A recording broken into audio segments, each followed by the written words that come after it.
Here you see a very basic example of how the inputs and outputs for process mining look like.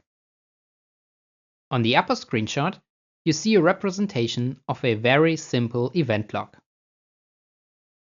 Event logs typically contain a case ID that contains a reference to an execution of a business process, a task name, which refers to the action that has been carried out as part of the process.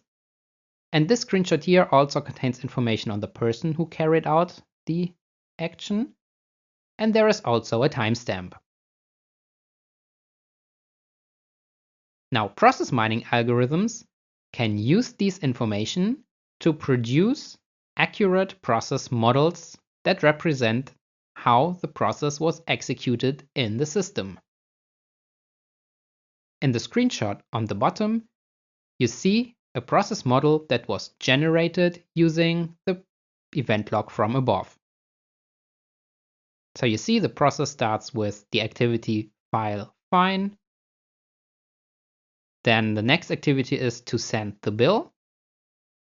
And in some processes, one or multiple reminders have been sent before the payment was processed.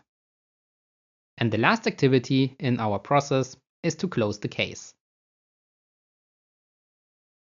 That's very generally how process mining works.